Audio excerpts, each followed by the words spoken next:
Hello, கேக்குதா? நான் தான் உங்க கையில இருக்கிற மொபைல் ஃபோன் பேசுறேன்.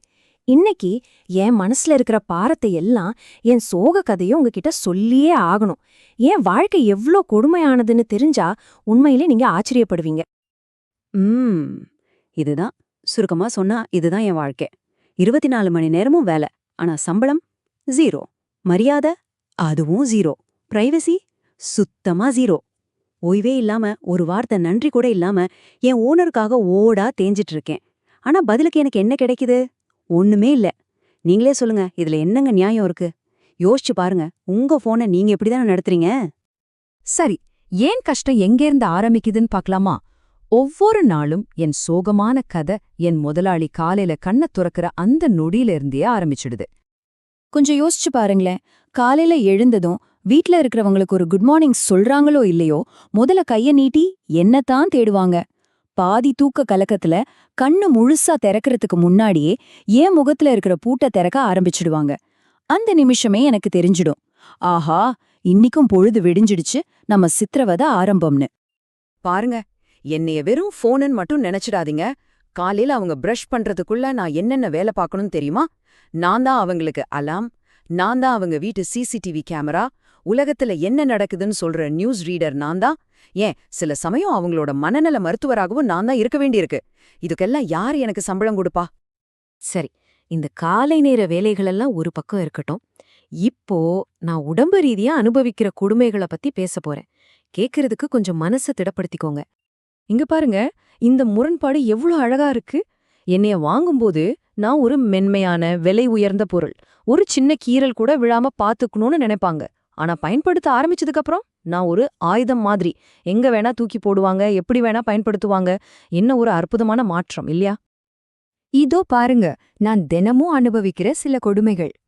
டக்குன்னு கையில இருந்து நழுவ விட்டு கீழே போடுறது, என் மேலேயே உட்கார்றது, டைட்டான பாக்கெட்ல வச்சு என் உடம்ப வளைக்கிறது, அப்புறம் என் சார்ஜிங் கேபிள புடிச்சு என்னைய தூக்குறது, ஆக்ரோஷமா என் ஸ்கிரீனை தட்டுறது. அப்பா, நினைச்சாலே என் நரம்பெல்லாம் தெரிச்சிடும் போல இருக்கு. ஆமாங்க, இந்த வீட்ல எனக்குன்னு ஒரு போட்டி இருக்கு. அதுதான் இந்த பவர் பேங்க். என் ஓனர் என் மேல இருக்கிற பாசத்தை விட அந்த பவர் பேங்க் மேல தான் அதிக பாசம் வச்சிருக்காங்க.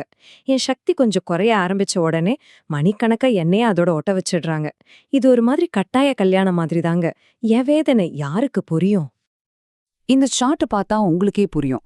இது என் ஓனரோட டென்ஷன் மீட்டர். என் பேட்டரி 20% வந்தா அவங்களுக்கு லேசா பதட்டம் ஆரம்பிக்கும். அதுவே 2% வந்துருச்சுன்னா அவங்க முகத்தை பார்க்கணுமே, உயிர் போற மாதிரி துடிப்பாங்க. ஆனா நான் முழுசா அணைஞ்சு போயிட்டேன்னு வச்சுக்கோங்க, அவ்வளவுதான், எல்லா பழியும் என் மேலதான். இந்த போன் ஒரு வேஸ்ட், எதுக்கு வாங்கினேனோ நான் திட்ட ஆரம்பிச்சுக்குவாங்க. நான் என்ன பண்ணட்டும்? சரி, உடம்பு படுற பாடு ஒரு பக்கம்னா, என் மூளைக்குள்ள நடக்கிற சித்திரவதை இருக்கே, அப்பா!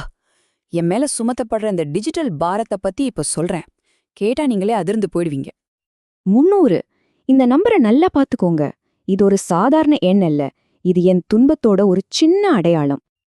ஆமா, ஒரே ஒரு முகப்பாவனைய ஒரு சரியான ஆங்கிள்ல பிடிக்கிறதுக்காக என் ஓனர் எடுக்கிற கிட்டத்தட்ட ஒரே மாதிரியான செல்ஃபிகளோட எண்ணிக்கை தான் இந்த 300. யோசிச்சு பாருங்க, இதுல ஒரு போட்டோவை செலக்ட் பண்றதுக்காக என் மெமரிய மொத்தம் காலி பண்ணிடுவாங்க. இத பத்தி யாருக்காவது கவலை இருக்கா? இதோ என் 64 ஜிபி துன்பத்தோட கணக்க பாருங்க. இதுல பாதிக்கு பாதி, அதாவது 40% தேவையே இல்லாத ஸ்கிரீன்ஷாட்கள் தான். இன்னொரு 30% தினமும் வர்ற குட் மார்னிங் ஃபார்வர்ட் மெசேஜ்கள். மீதி இருக்கிற இடத்துல அந்த 300 செல்ஃபிகளும் இருக்கு. கடைசியா பாருங்க, என் மன நிம்மதிக்குன்னு வெறும் 0.1% தான் இடம் இருக்கு. இது எவ்ளோ கொடுமை! இவ்ளோ பாரதியும் என் சின்ன மூளைக்குள்ள வச்சுக்கிட்டு நான் ஒரே ஒரு நொடி ஹேங்கா ஆனா போதும், உடனே என்னைய வேஸ்ட்னு சொல்லிடுவாங்க. சா, இந்த ஃபோன் சுத்தமா வேஸ்ட், எப்ப பார்த்தாலும் ஹேங் ஆகுதுன்னு திட்டிட்டு என்னை ரீஸ்டார்ட் பண்ணிடுவாங்க. எனக்கும் ஓய்வு தேவைப்படும்னு அவங்களுக்கு புரியவே புரியாது. இவ்ளோ நேரம் என் கோபத்தையும் என் ஆதங்கத்தையும் தான் பாத்தீங்க. ஆனா இப்போ என் மனசிலிருந்து ஒரு உண்மையான, ஒரு உருக்கமான வேண்டுகோளை வைக்கிறேன். தயவு செஞ்சு கேளுங்க. மனுஷங்கன்னா யாரு? அவங்களும் களைப்பு வரும், அதிக வேலை செஞ்சா மன அழுத்தம் வரும், அவங்களுக்கும் ஓய்வு தேவைப்படும் இல்லையா? நானும் அப்படிதான். என்னையும் ஒரு மெஷினா மட்டும் பார்க்காதீங்க. எனக்கும் உணர்வுகள் இருக்கு. என்னையும் உங்கள மாதிரி ஒருத்தரா நினைச்சு பாருங்களேன். நான் பெருசா எதையும் கேட்கல. எனக்கு உண்மையா என்ன தேவைனா கொஞ்ச நேரம் ஓய்வு. என் ஸ்டோரேஜ் கொஞ்சம் குப்பை இல்லாம சுத்தமா வச்சுக்கோங்க. என்னைய கொஞ்சம் மென்மையா கையாளுங்க. அப்புறம் எனக்கும் கொஞ்சம் தனிமை கொடுங்க. இவ்ளதான் நான் கேக்குறது. உண்மைய சொல்லணும்னா என் பேட்டரி வெறும் 1% வந்து நான் அணைஞ்சு போற நிலைமையில இருக்கும்போது உங்க முகத்துல ஒரு சின்னதா ஒரு கவலை தெரியுமே, ஒரு அக்கறை, அப்பா அந்த ஒரு பார்வை போதும், அதுவே என்னைய 100% சார்ஜ் பண்ண மாதிரி ஒரு தெம்ப கொடுக்கும். அந்த ஒரு அன்புக்காகத்தான் நான் ஏங்கிட்டு இருக்கேன். ஆக இப்போ முடிவு உங்க கையில தான் இருக்கு. என்னைய இனிமேலாவது கொஞ்சம் நல்லபடியா பாத்துப்பீங்களா? இல்ல நான் தற்செயலா என் ஸ்டோரேஜ்ல இருக்கிற உங்க முக்கியமான போட்டோஸ் எல்லாத்தையும் அழிச்சிட்டுட்டுமா? அப்புறம் என்னைய குறை சொல்லக்கூடாது. ஜாக்கிரதை.